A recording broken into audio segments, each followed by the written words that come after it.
Banyak orang pasti akan tergiur mengetahui jika uang yang dimilikinya bisa berlipat ganda. Sampai logika dikesampingkan karena terpikat dengan kekayaan semu. Berikut ini kisah Slamet Tohari, seorang dukun palsu sadis yang telah membunuh 12 orang.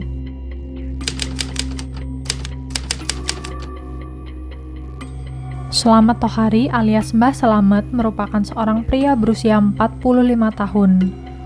Dia merupakan warga desa Balun, Kecamatan Wanayasa, Kabupaten Banjarnegara. Mbah Slamet melakukan aksi pembunuhannya tersebut seorang diri.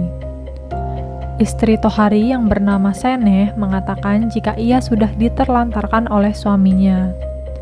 Selama 25 tahun pernikahan, Seneh tidak mengetahui apa yang dikerjakan suaminya selama ini. Ia bercerita memang dulu banyak tamu yang datang ke rumah mereka. Namun, ia tidak mengetahui tujuan dari orang-orang tersebut. Saat ini, Slamet sudah jarang pulang ke rumah. Ia lebih memilih tinggal dengan wanita lain. Slamet sendiri sebetulnya punya seorang kaki tangan yang bernama Budi Susanto. Tugas Budi di sini melakukan promosi praktik penggandaan uang Mbah Slamet melalui media sosial. Budi diberi upah oleh Slamet antara 5-10 juta untuk satu pasien yang dibawanya.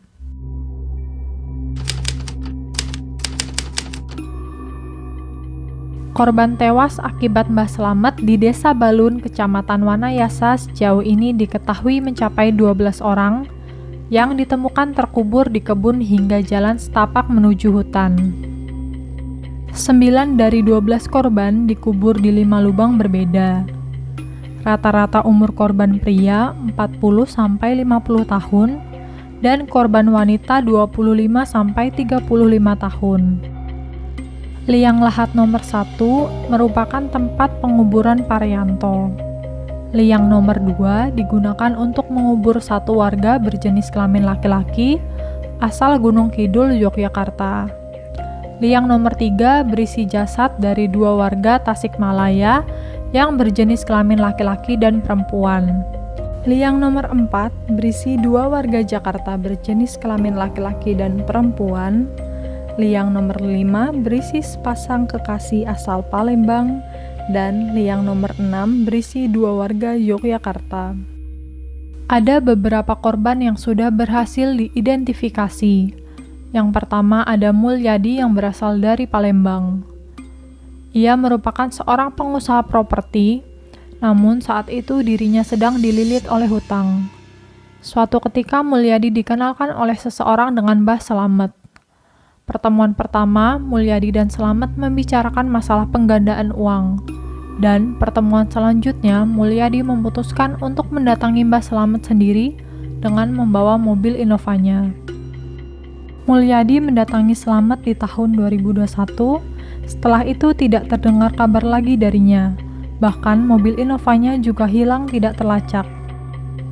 Lalu ada Irsad dan Suheri yang merupakan sahabat. Mereka berdua berasal dari Pesawaran, Provinsi Lampung. Irsad dan Suheri mengenal Slamet Tohari dari seseorang bernama Kijo. Mereka berangkat dari Pesawaran menuju ke Padepokan Mbah Slamet bersama istri masing-masing. Istri Irsad bernama Wahyu Triningsih dan istri Suheri bernama Riani. Mereka berempat pergi ke Padepokan Mbah Slamet untuk menggandakan uang. Suheri dan Riani memiliki anak yang bernama Rani Dwi Wulandari. Rani masih tidak menyangka jika kedua orang tuanya menjadi korban Mbah Slamet.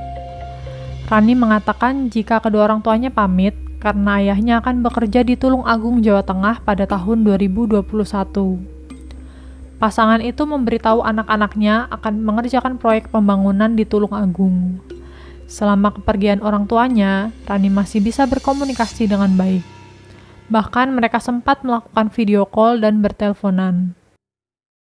Rani sering bertanya pada kedua orang tuanya kapan akan pulang, lantaran ia sangat rindu dengan mereka.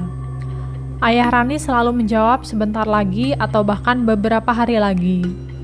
Mereka secara rutin masih memberi kabar hingga tanggal 8 September 2021. Pasangan suami istri tersebut sudah tidak memberi kabar lagi kepada keluarga mereka. Sementara pasangan suami istri Irsad dan Wahyu pamit pergi bekerja ke Jawa sejak 2021. Pasangan ini merupakan seorang pengrajin tapis, bahkan mereka pernah bekerja sama dengan pemerintah Kabupaten Pesawaran untuk membuat tapis dan peci. Mereka berdua memiliki 2 orang putri yang berusia remaja dan balita. Semenjak pergi ke Jawa, sudah hampir 2 tahun pasangan suami istri ini tidak pernah memberi kabar kepada keluarganya. Sebelum hilang kabar, pasangan itu sempat berkomunikasi lewat telepon dengan Mbah Selamat. Percakapan keduanya sempat didengar oleh anak Wahyu. Mbah Selamat meminta mereka untuk datang ke alamatnya. Komunikasi terakhir keduanya dengan keluarganya pada tanggal 12 September 2021. Satu korban lainnya yang sudah berhasil teridentifikasi oleh polisi bernama Parianto asal Sukabumi, Jawa Barat. Parianto merupakan korban terakhir Mbah Selamat sebelum aksinya terbongkar polisi. Parianto pertama kali mengenal Selamat dari media sosial Facebook. Ia dan anaknya yang berinisial GE menemui Selamat pada bulan Juli 2022 di Wonosobo. GE awalnya mengira Selamat adalah rekan bisnis ayahnya. Saat pertemuan kedua, GE baru sadar jika Selamat adalah dukun penggandaan uang. Parianto sendiri telah menyetor uang sebesar 70 juta kepada Selamat. Selamat berjanji akan menggandakan uang itu menjadi 5 miliar. Selama perjanjian penggandaan uang, Selamat telah mengembalikan uang sebanyak 11 juta pada Parianto. Uang 11 juta itu Selamat selipkan uang 100.000 mainan.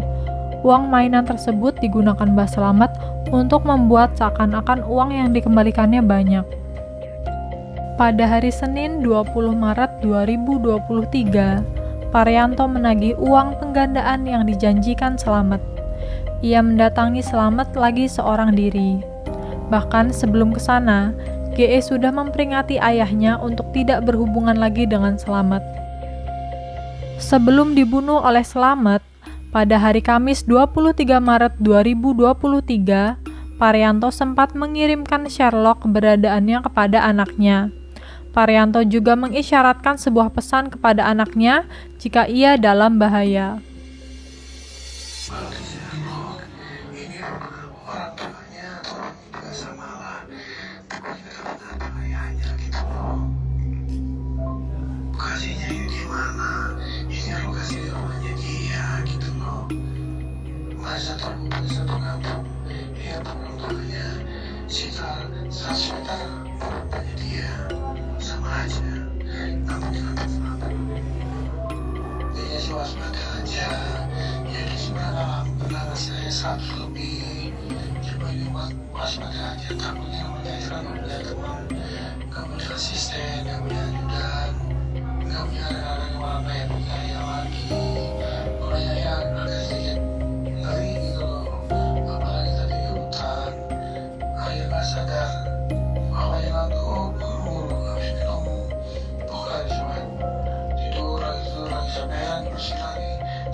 Dalam pesan suara itu, suara Parianto terdengar pelan agar tak ketahuan oleh Selamat.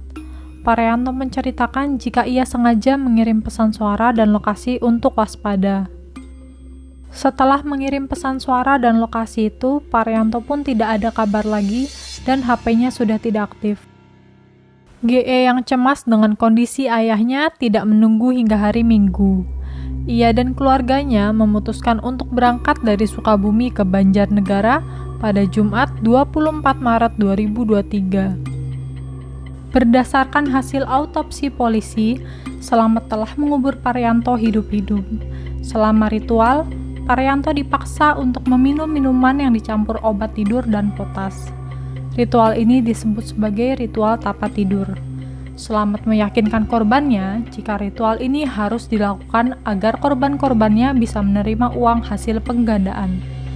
Setelah Parianto meminum ramuan itu, Mbah Slamet menyiapkan kuburan sembari menunggu racun bereaksi di tubuh Parianto.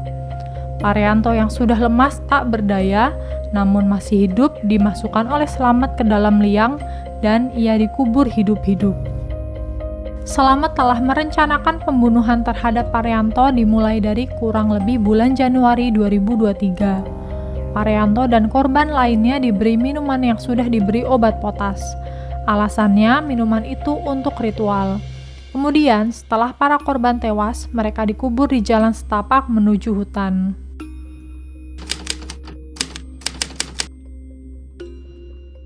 Dari penemuan mayat Parianto, pada Minggu 2 April 2023, polisi akhirnya menemukan jenazah korban lainnya. Total sudah ada 12 jenazah korban hasil kekejaman Slamet Tohari yang ditemukan polisi bersama para sukarelawan dan tim gabungan. Saat ini Slamet Tohari telah dinyatakan sebagai tersangka dan akan diancam dengan pasal berlapis, yaitu penggelapan dan pembunuhan berencana dengan ancaman hukuman mati. Budi Susanto yang merupakan tangan kanan Mbah Slamet juga ditetapkan sebagai tersangka. Memang hal-hal berbau magis dan mistis masih sangat kental di Indonesia. Di era modern saat ini masih banyak yang percaya dengan hal-hal tersebut. Bahkan hal ini menimbulkan kehebohan. Untuk itu penting sekali kita berhati-hati dan tidak mudah tergiur dengan sesuatu yang instan.